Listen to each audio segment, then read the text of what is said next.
Hey there gamers, my name's Mike the Zorch, and for a time I've been streaming a game called Elite Dangerous over on my Zorch Central channel. Now, Elite Dangerous is the latest game in a series of games from the Elite franchise, which started back in 1983 on the ZX Spectrum.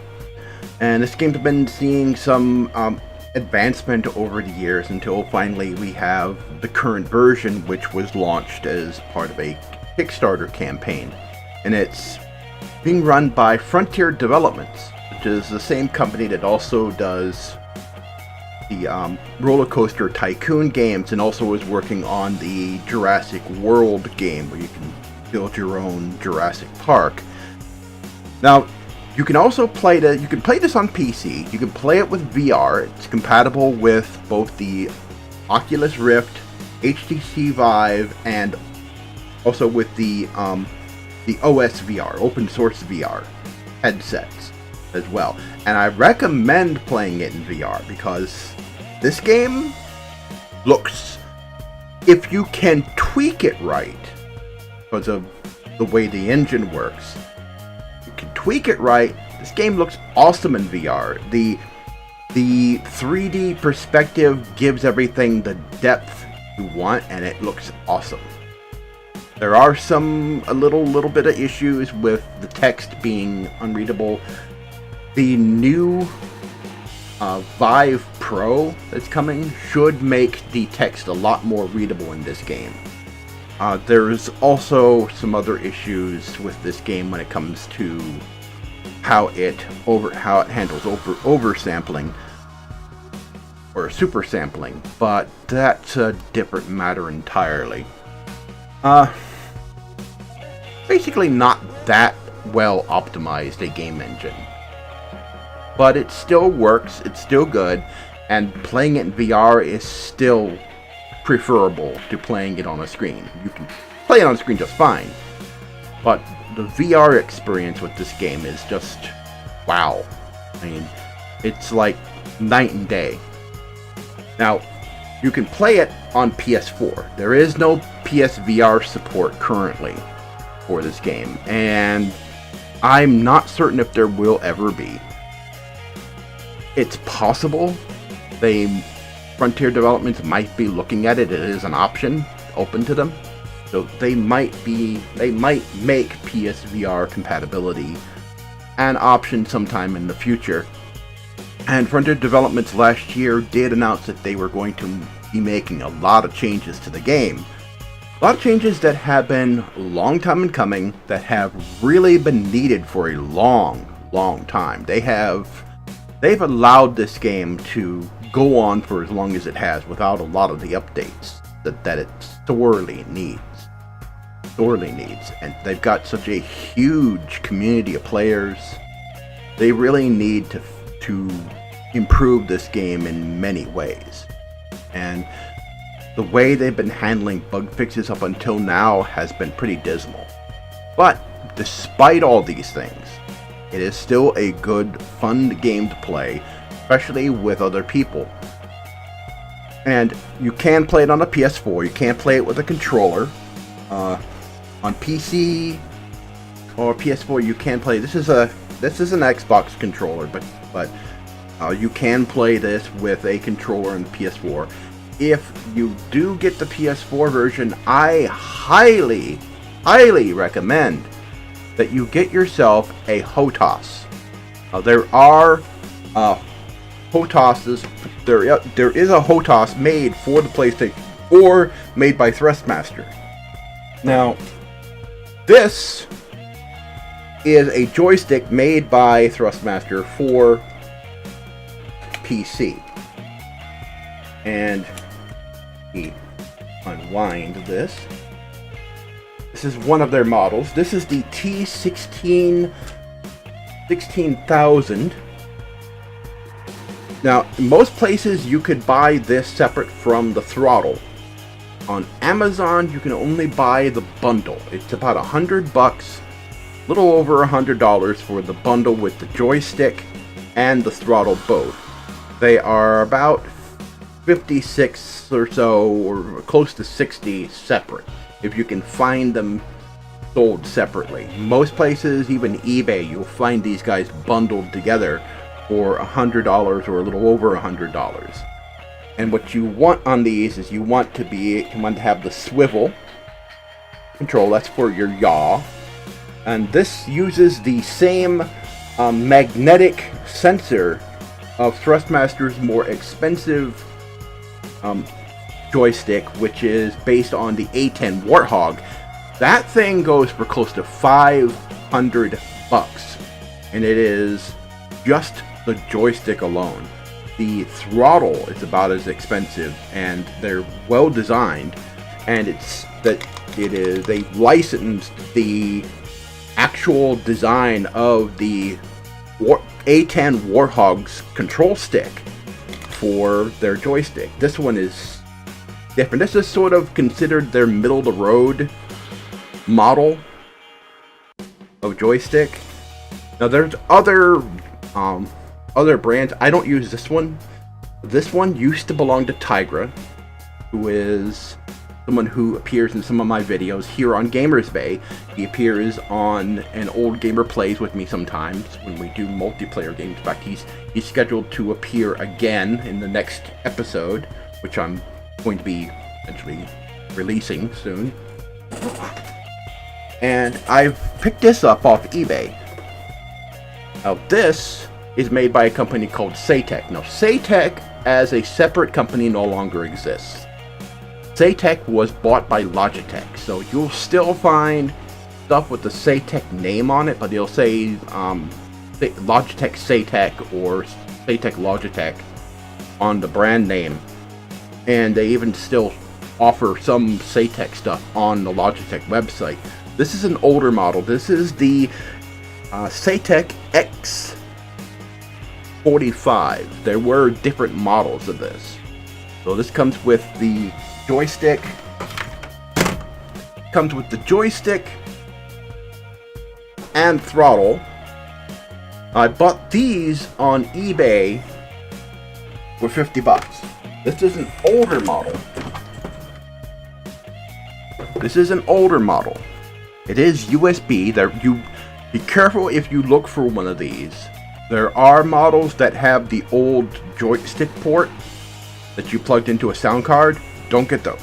You want USB. So it's USB 1.1. One of the problems with this is this joystick does not have the swivel for yaw, the left to right movement for yaw.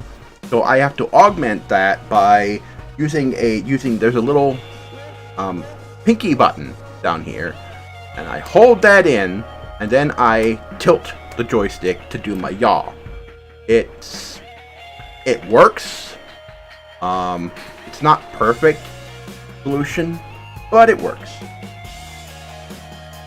And you definitely want a throttle. You definitely need a throttle for adjusting your speed. One of the buttons I have mapped on here is for reverse, so that I can put the thrust from forward to reverse. Have this side to side paddle controller. This is good right here. This control is good for your lateral movements, side to side, or moving forward and back while landing. And it has two hat switches, a small one and another one right here in the front, which are good. There are some slide controllers on here, multi-positional slide controllers, which aren't really useful in Elite Dangerous. And then this button for the lit button here, which is for thrust. Two knobs. You would use these to adjust the trim on flaps on a flight simulator, like Microsoft's flight simulator games. Only one of these is in use right now. This is for the sensor range on the ship. The joystick itself has multiple buttons. You want as many buttons on the joystick and throttle as you can get. And you want at least some kind of analog joystick on the throttle. That's what the That's what the Thrustmaster T16000 has. It has a small joystick on the throttle. That is so that you can maneuver the ship while you are docking, while you're landing. It gives you forward, back, side to side, and then you can use the joystick for your pitch and yaw controls, and then the paddle on the throttle for your up and down to land.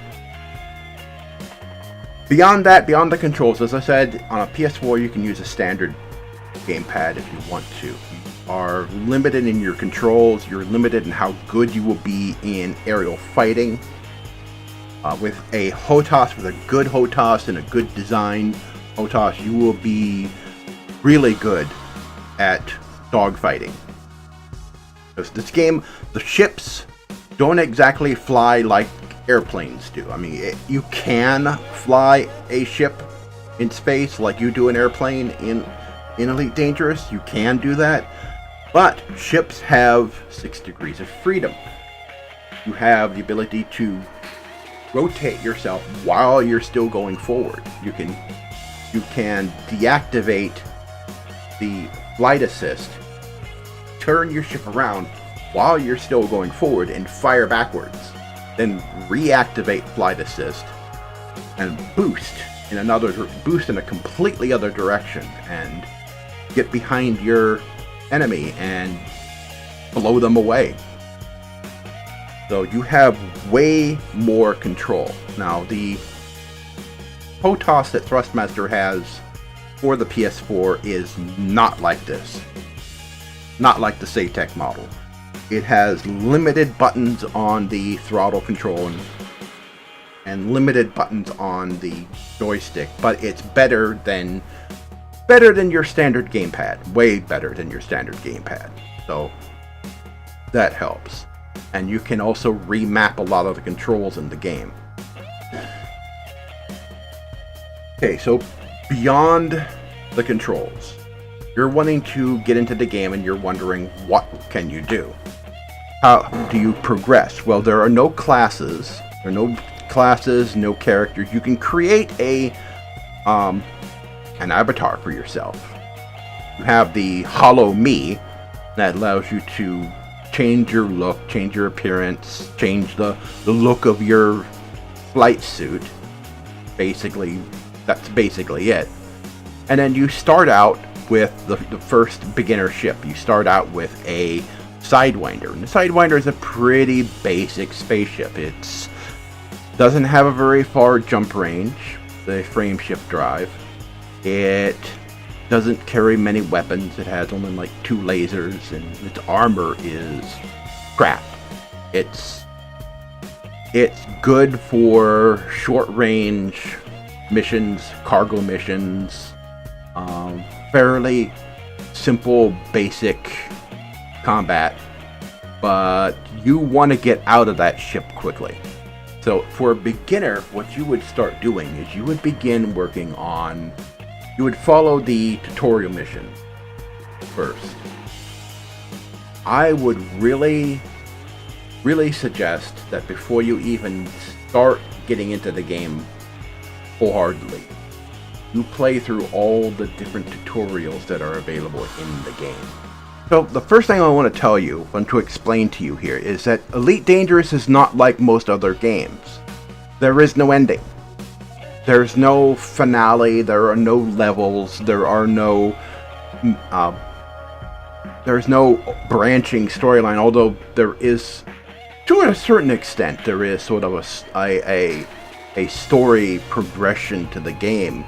It's told via the Galnet, which is the galactic news that you can read, and FDev is going to be making Galnet audio available in the game so that you can hear the news relayed to you as if you were listening to a radio broadcast inside your ship. And the story sort of unfolds via various events that take place in the game. Now, the recent update has brought the Thargoids back. The Thargoids are an alien race that was featured in the previous games of the Elite Dangerous franchise. They're reappearing. They're coming back. We've encountered them. We've actually fought some of them, and they've attacked stations. In fact, they are attacking stations on a regular basis in the game. There are stations that are, badly damaged. There have been combat scenarios where you will actually fight a Thargoid near a station. Throughout the various regions of space, mostly near the Pleiades sector, you will find these combat zones.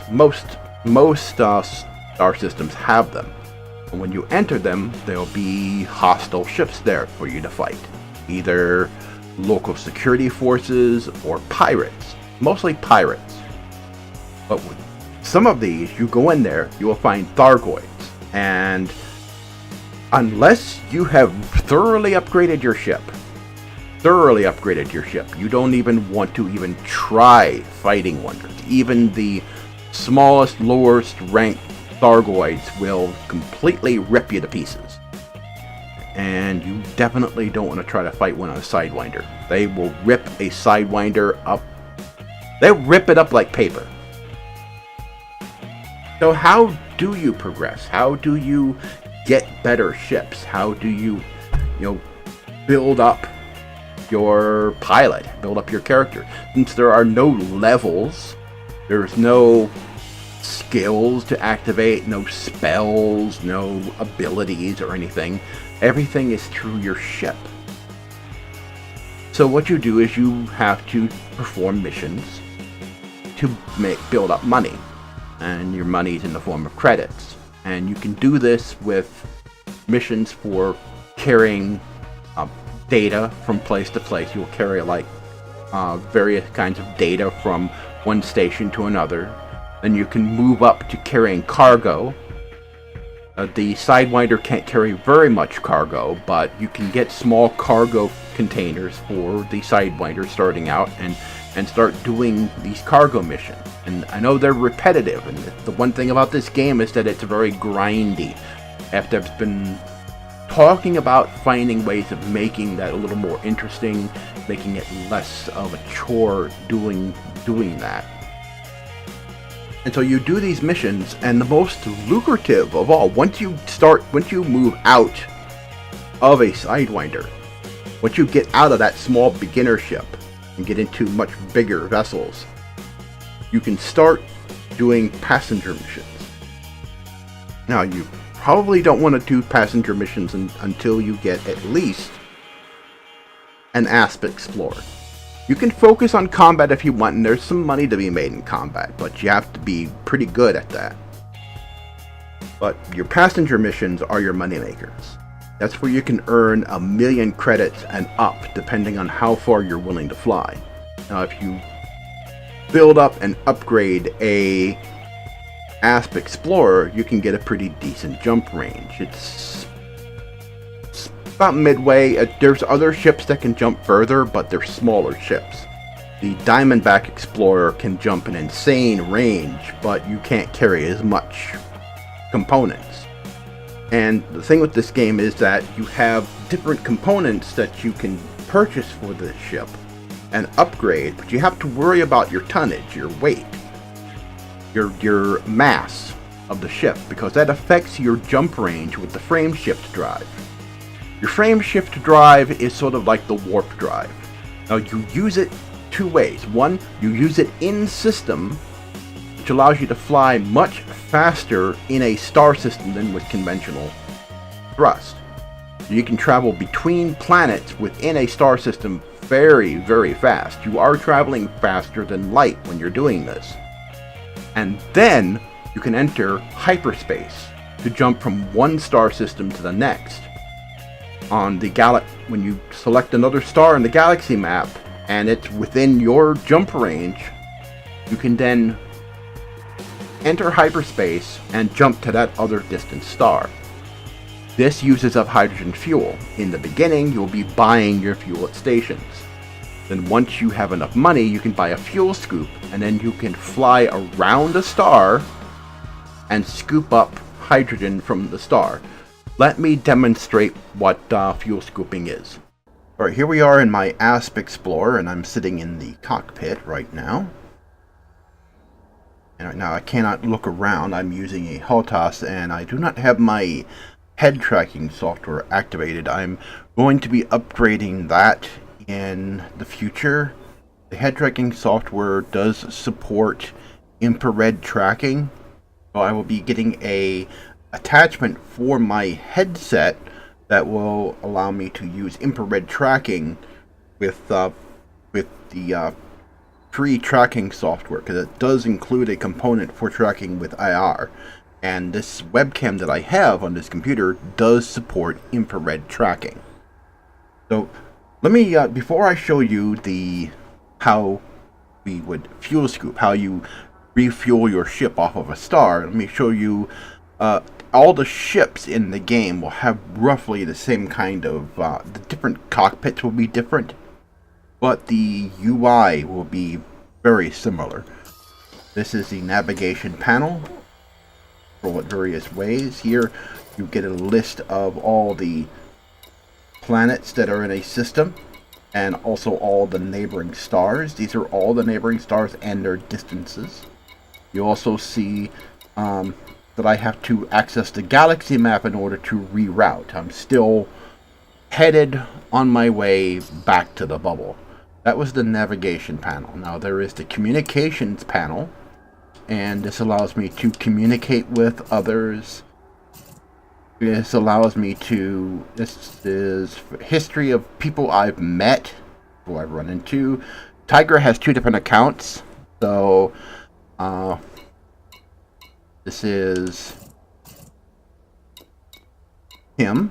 We've done some weapon testing, so I kind of blew him up by accident. And we ran into issues. And settings, multi-crew, this is where you can actually be a crew member on another person's ship, and you can control a fighter if they have a fighter on board. And you can also man their weapons for combat. And you can be in a wing with somebody. This is the roles control. This is where you can control either, you can command a NPC that you can hire to fly your fighter if you have a fighter, or you can get into your SRV and roam around on the surface of a planet. You can only land on airless worlds right now. There has been some talk of allowing atmospheric landing at some point, but I don't know how or when we'll get that. This is the NPC that I hired. Now, she's not with me right now. She's in my killback, back in the bubble. Well, I can't use her right now. And this is the status panel. And over here you have various statuses, such as, you know, your rank in the Federation, the Empire, and the Alliance. What's your rank in the various career paths that you can follow. CQC, that is close quarters combat. There is a close quarters combat arena portion to the game. That's a separate portion to the game. There is the combat rank. That ranks, you engage in combat, you take on combat missions, and you get bounties, you kill wanted NPCs in order to raise that rank up. Trade rank, that is from basically doing trade missions where you deliver goods. Explorer rank, that's where you explore the galaxy, and when I get back and turn in all that exploration data, I expect to get my rank raised up pretty high. And you can see all your modules. I've got a lot of my modules turned off in order to keep my heat low. Unless I'm landing, I don't really need my shield generators on, and I don't need all this other stuff on, so I keep my heat low. That's important when I want to go fuel scooping. These are my weapons fire groups. I have 2 pulse lasers right now. I don't have anything more advanced than that, and I have my advanced discovery scanner. That's important. That allows me to scan an entire star system all at once to see what planets are there, and then I can look at the map of that star system, look at and see, okay, this world looks Earth-like, this world looks like a water planet. So let's get up close, do a close-in scan of those, and then we'll be able to collect the data for that. Now, the data link scanner, this is for specific missions. If you find something that you can scan data from, you'll usually find those in various places in some star systems. And the Heatsink Launcher, I'm all out of heat sinks. What that basically does is that's a small metallic device that draws all the heat out of your ship, and then you can eject it into space. That's good for if you're like silent running. So if you're in stealth mode and you don't want people to detect you on sensors, you go to stealth mode, you generate a lot of heat because you're not putting heat out of your ship. You're not expelling the heat. You're keeping it all in, and so you want to be able to expel that heat. Also, if you get stuck near a star outside of frameship dry, outside of Supercruise, you want to be able to jump back into Supercruise and dump all that heat very fast. Or if you get close to a black hole and you want to be able to jump into Supercruise, you're going to generate a lot of heat trying to jump back into Supercruise back, from a gravity source that's strong. Then here's your inventory and all your materials. Now these are not cargo. These don't count as cargo on your ship. Like here, I can carry 32 cargo with my cargo bay. This is different. This is the stuff you use for synthesis. Like if you have multi-cannons, you can craft new armor. New ammo for your ship. You can make missiles. You can make bullets and ammunition. You can create limpets now. Limpets are good. Limpets are little drones that you can launch out, and they can collect materials for you instead of you having to manually scoop them up with your ship through your cargo scoop. That's good for mining operations, and also for, if you destroy a ship that had a bounty on it and you wanted to collect the parts that it dropped, you can send out your limpet probes. They'll come and pick it up. Other limpet probes of different types that you can send out can refuel people if they run out of fuel, and the newest ones are ones that can repair ships. You can send a limpet probe out and you can repair another ship. Like if you're in a big battle and your friend's badly damaged, their hull is badly damaged, you can send a limpet probe out and repair them. And also, you will use these materials for crafting upgrades at the engineers. Data is very similar. You'll get these from various missions. You'll earn them as rewards for carrying out missions. And again, these are components you use for engineers. Synthesis. This is where you will synthesize new limpets. You'll synthesize things to recharge your life support system. You'll make yourself new ammunition and such. You'll refuel your ship or refuel your SRV, repair your SRV, or restock the ammunition on your SRV. And then these are the cabins. If you had any passenger cabins on your ship, you would see the available seats and how many people are in those seats. And a very basic function control panel. You can turn on the external lights from here. Turn on silent running. You can turn on your beacon, your wing beacon, so your wingmates can see you. There are various other controls here. You can do pre-flight checks, so if you take off, you can make sure that all your systems are on. You can set to whether you want the orbit lines, whether you want crimes committed against you to be reported. immediately. In other settings. So, I said I was going to show you how to refuel your ship. So, let's go into the galaxy map.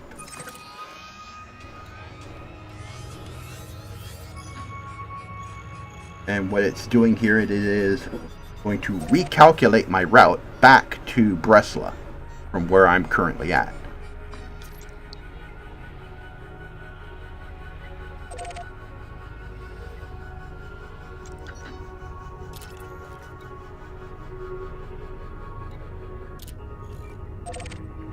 Am I? Yep, I'm right over there. I am way over there. Way over there. I am way over there. Now what's happening over here on the left side is I have set it up to where I can only see stars that are scoopable. These are the stars that are scoopable. These are the ones that are not. I won't get any fuel from these. A lot of these are, red dwarfs and other things that I just can't get any fuel from. And these are the ones that I can from. So my route back has been set, and you can see my first jump is there. Now, how many jumps do I have left? Okay, I have 232 jumps back to Bresla. So that's a lot. So let's go into Supercruise. Frameshift drive charging.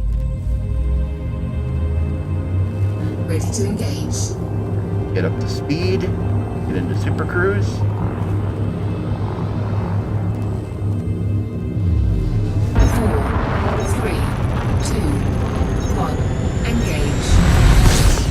Supercruise is sort of like being in warp drive. Sort of like being in warp. And you can fly around in this, and you can get from one planet to another. While you're in here, run the Discovery Scanner, which I've already done in this system. You can see from this map here, there's only 2 stars here. Sometimes you will find systems where there are only just stars and no planets. There's nothing here, and I haven't been to the next star over, so let's jump on over and get into hyperspace. Frameshift drive charging. Now in the right side you'll see this indicator with blue indicator on the right side, just above where it says mass locked. That's my fuel. Now jumping into hyperspace is going to cause me to lose some of my fuel. And once I completely run out, I run out. Now, normally, if you're in the bubble, you'd stop at a station and refuel your ship. Well, if you're out here, there are no stations. So your stars are your fuel stop. And I am fuel scooping right now. I'm basically orbiting the star. I'm turning slowly, just keeping away from that green line. That is the exclusion zone. If I hit that, I'll drop out of Supercruise. And I've fully refueled. Now, depending on the type of fuel scoop you're using, the size of the fuel scoop, you will refuel in several minutes, or you can refuel in several seconds. In this case, I refueled in just several seconds. Now I'm going to scan. And there are planets. Let's take a look at what planets there are here. What do we have? What kind of planets do we have in this system? Okay, there are some planets with atmospheres, but not things specifically valuable. Ice worlds, and 2 planets with atmospheres. That could potentially be an ammonia world. So, show you what scanning a planet looks like. bring us around.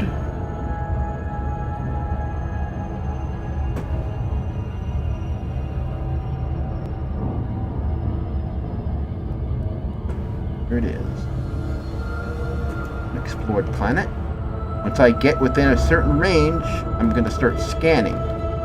If you look at that little panel that's on the left-hand side, you're going to see a little swirling indicator that shows that I'm scanning.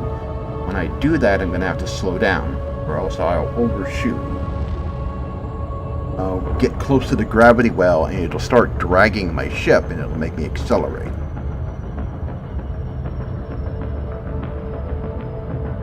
Get closer. We have to get within a certain light distance range. Right now we're only a few light seconds out. I am traveling faster than light, so that to let you know the distances between planets is far. You get an appreciation for just how big space is for flying in this game because of the vast distances you travel. I am starting to get close.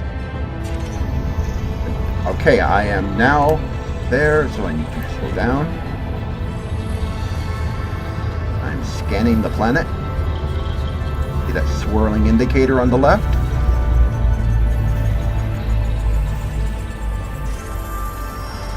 Scanned it. It's a high metal content world. May not be specifically an ammonia planet.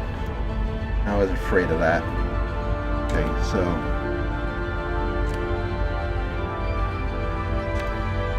Alright, so that's not the planet I was looking for.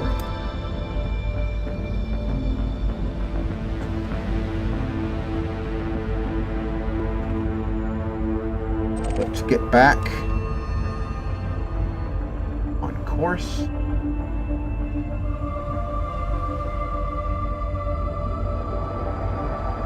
Get back up to speed.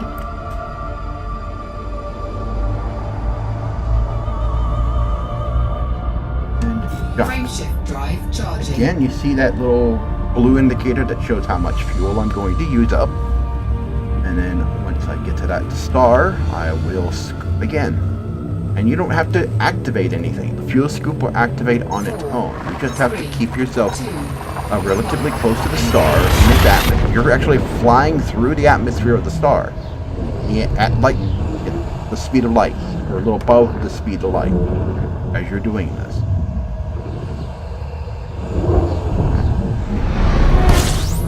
I have jumped out. I'm keeping away from the exclusion zone. Fuel scooping. Because if I don't, I will get pulled out of Supercruise. And I am draining hydrogen from the atmosphere. I fueled. Scan.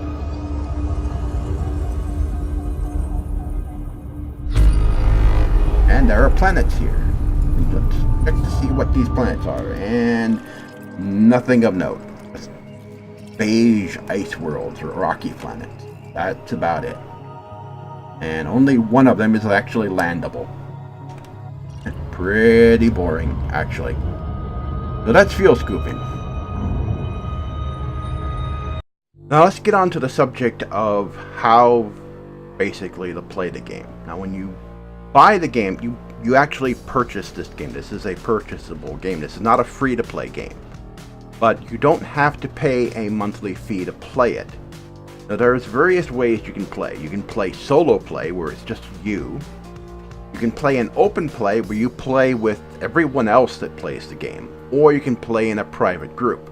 You can create a private group just for yourself and any other people you want to invite to that group. Or you can play in an existing player group, either made by your friends or by entire groups of people who create a group for some reason.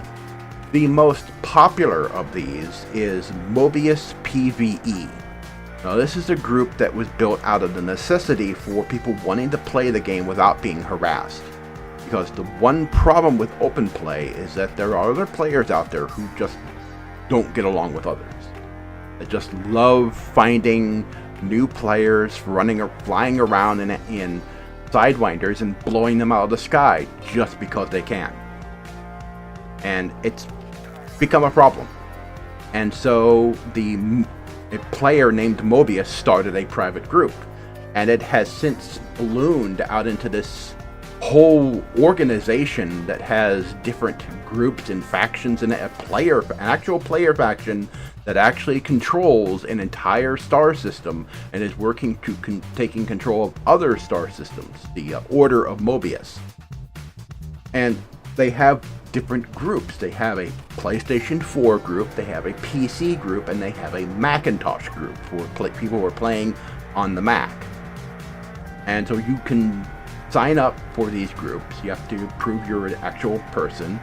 And when you signed up for these groups, you can play in them. And there are other people playing in the game, and they ban all forms of PvP. If you want to be a part of PvP, you have to play an open play. Now you can switch between these without restarting your progression. You can play an open play. You can progress so far in solo play. Then you can join like Mobius, or you can go into open play, and you don't have to reset your progression of your pilot, of your ships that you've purchased. You don't have to do any of that. So your existing save file, there is a save file on the server that has all your information on it, does not have to be redone in order to switch between these different modes. And whether you are playing solo or in open play or in a group, you're still technically playing on the same remote server. Even in solo play, you're still playing online, so you do have to have an internet connection for this. And due to the way the game is designed, playing solo, the multiplayer side still affects the game, such as the player factions still have an effect on the game. There are players that can bring like certain Thargoid artifacts to a station and cause it to malfunction.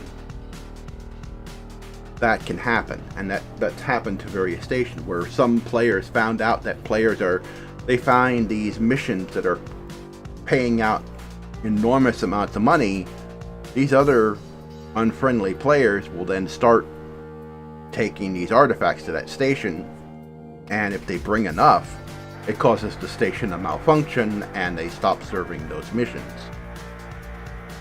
And that's why Mobius was created. It doesn't stop that particular problem from happening, but it's because that player community wanted to get away from people like that. And you can fix the station by doing missions and bringing in supplies for them to repair the station. And the same thing goes for the stations destroyed by the Thargoids. You can bring supplies to them and fix them, but if players aren't bringing supplies, those stations will not get fixed. They'll never get fixed. So getting started in this game, it can seem daunting. It's a vast open galaxy. It's the entire galaxy. The game was built using data from NASA, deep space probes, from Hubble, and from various radio telescopes. So it is the actual galaxy. You can go from one side of the galaxy to the other. You can go to the center of the galaxy. In live stream, I went to Sagittarius A. In fact, I'm still flying back. I still have like 230 jumps back to the bubble, which is human-controlled space. I still have all that way to go in my little Asp Explorer, in which I'm going to be live streaming that soon. And it can seem daunting. There's so many things out there. So many missions, so many stations you can go to. There is power play, which I think, given the changes that are being made, I think FDev is getting rid of power play. And power play, no one's been doing it. It was meant to be something of a story progression in the game, but really didn't serve that purpose. When you did power play, you sort of pledged yourself to one of the three superpowers in the game, the Empire, the Federation, and the Alliance, and it really didn't give you much of a benefit. You were able to rise up in certain ranks and get certain ships and weapons, but you could do that outside of power play. You could get doing missions in Federation space could earn you like rank in the Federation, and then you could then purchase certain Federation ships that required that rank. You could gain access to Sol, the star system for Earth, and the same thing goes for all the other factions. You could earn access to locked star systems. And then there's the engineers. The engineers will create upgrades for your gear. There's an aspect of that that's going to be changing fairly soon. The first quarter, we're going to be seeing an update to the engineers that will improve how they work, how they give you upgrades to your existing components, like your weapons, your frameshift drive, your reactor, life support, various things. There are different engineers who work on different kinds of equipment, and it can all, to a new beginner, all of this can just seem overwhelming, and just take it a little at a time, because people want to rush through this. They want to get to those top ships fast and want to get there quickly. You want to take your time with this game. You don't want to rush it. I mean, there's no ending to the game. You're not going to like reach a high level and then suddenly be locked out of content. There's nothing like that in this game. Nothing like that. You can take missions at your leisure, depending on what kind of missions they are. Some have time limits, some don't.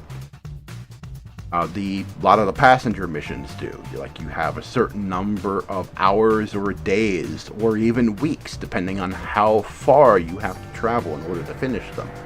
So some will have you fly out as far as Sagittarius A, which they'll give you several weeks to get there and back. Or some are just next to the next system, and the pay they will give you is based on how difficult the mission is, based on the distance you have to travel. It also depends on how much you get paid, what missions you are allowed to take is also affected by your reputation in a system. Have you been obeying the laws? How many missions have you been doing for a specific faction in that mission? If you've been taking a lot of missions for a specific faction, you'll gain better reputation. Your rank will go up with that faction, and you'll get better missions and better pay. So take it slow. Don't let the sheer size of this game overwhelm you. Some people can be a little overwhelmed and intimidated by just how big Elite Dangerous is.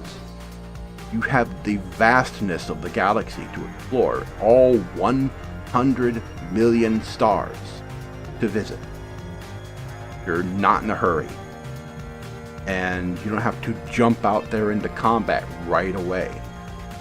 Once you get an actual combat vessel, you can start going into it, start taking on lighter missions, combat missions, but you don't have to immediately jump into just fighting in PvP.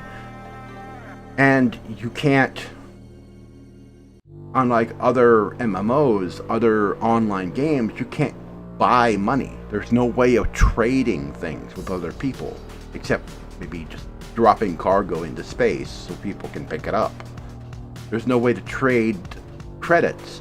You can't buy millions of credits off of a credit seller and then go out and buy an Anaconda or some other ship.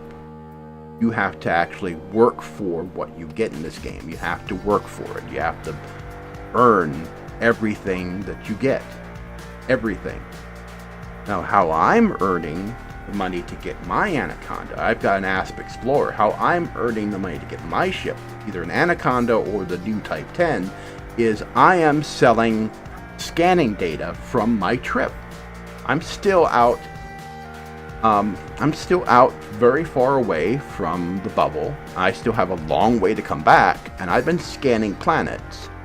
The worlds you want to look for while exploring, and there are lots, even in the bubble. There are star systems that no one's been to. I mean, there's 100 million stars in the galaxy. 100 million stars. Not everyone has been explored. Well, maybe 1% of all the stars in the galaxy have been seen by people in this game. The rest, completely unexplored, undiscovered. And most of them, when people, have been there, most of the times, they just go there, fuel scoop, and then move on. They don't stop to look at what planets are in those systems. So, go to each star, scan each star, build up the money to get yourself an advanced scanner so that you can scan the entire star system at once. Find out what all the planets are there. Then once you do that, take a look at the system map. You see planets that look like a Earth-like world or a water planet.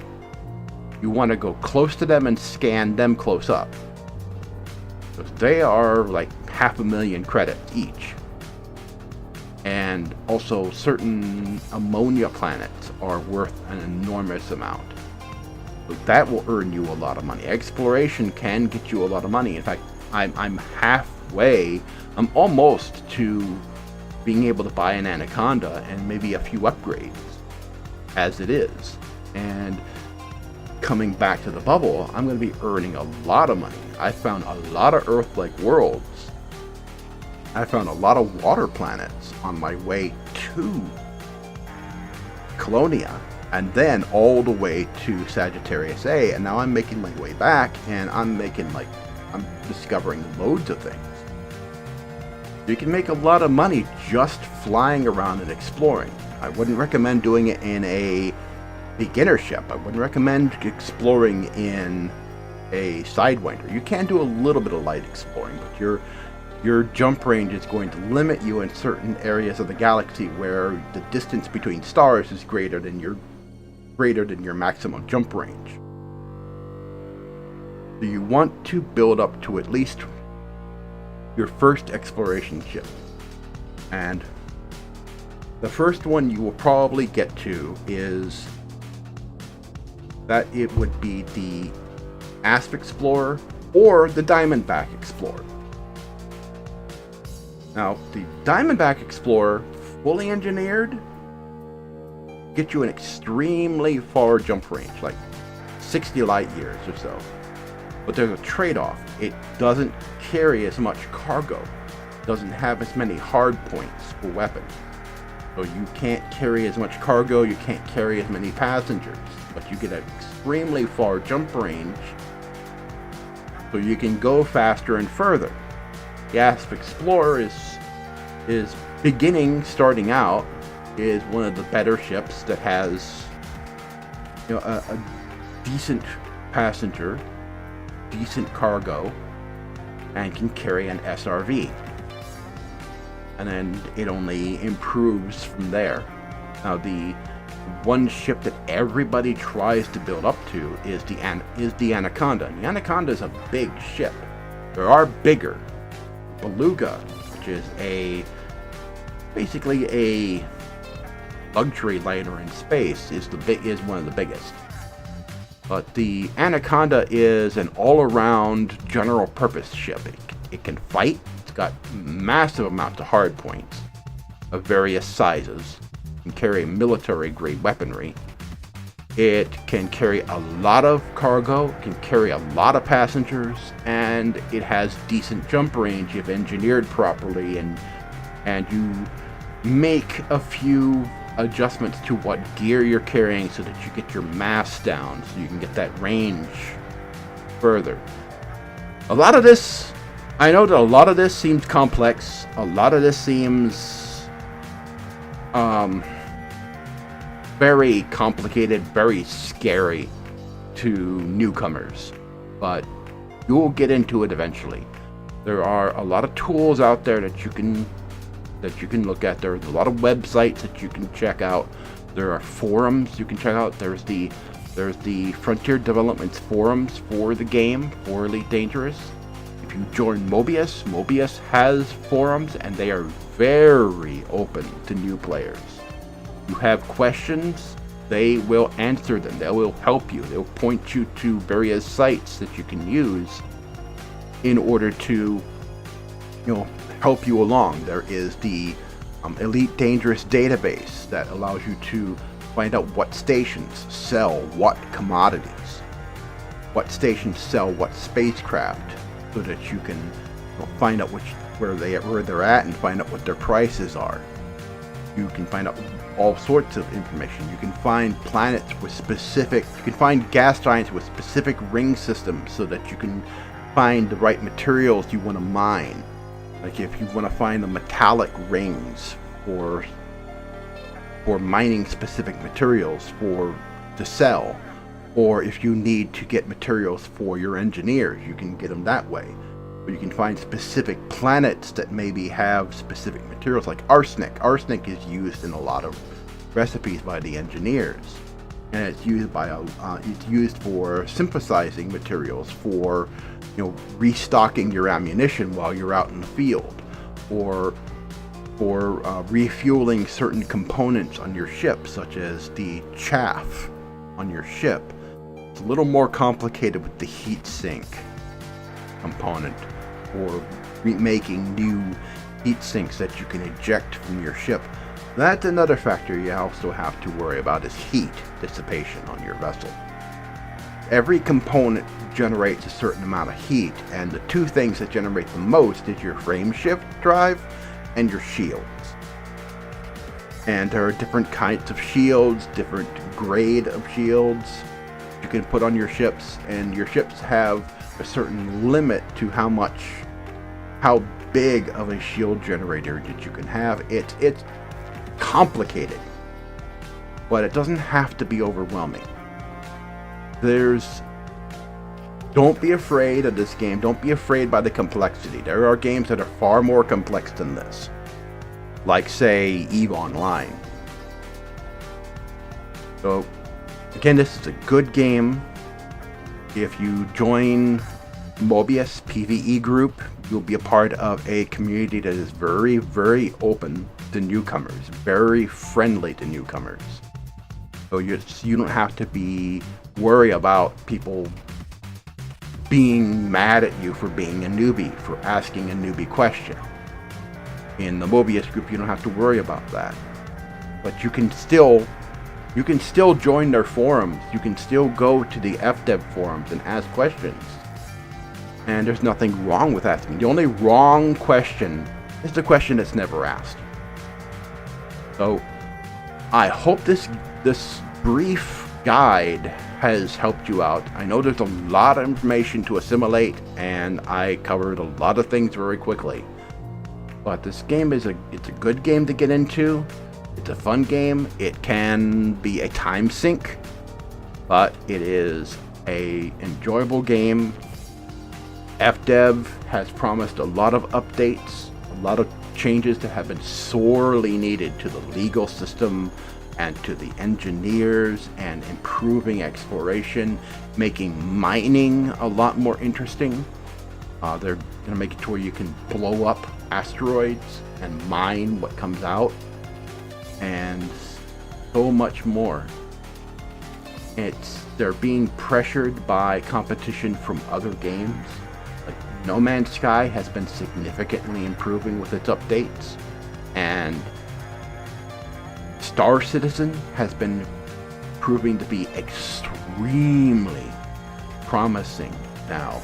The latest updates in the alpha for Star Citizen are absolutely amazing. It's just mind-blowing what you're going to be able to do in that game. And there are several others. There's Dual Universe and all these others that are just coming out, and FDev has to differentiate themselves. They have to make the sorely needed improvements to this game necessary in order to make the game stand out, or else they're just gonna get overwhelmed. People are gonna look at this game and they're gonna go, oh, this game's kind of neat, but it's still stuck too much in its 1980s nostalgia feel. There's just not enough modern gameplay, not enough modern features gameplay here. It's still stuck back in the 80s, and that's what Frontier Developments is going to be trying to work on, is getting the game out of the 80s mindset and bringing on the updates that are sorely needed for this game. So if you're a beginner, you want to try this game, try it. I encourage you to try it. Don't be intimidated by its complexity. You will learn it. Don't be in a hurry. Don't be in a hurry to get the best ships and the best everything.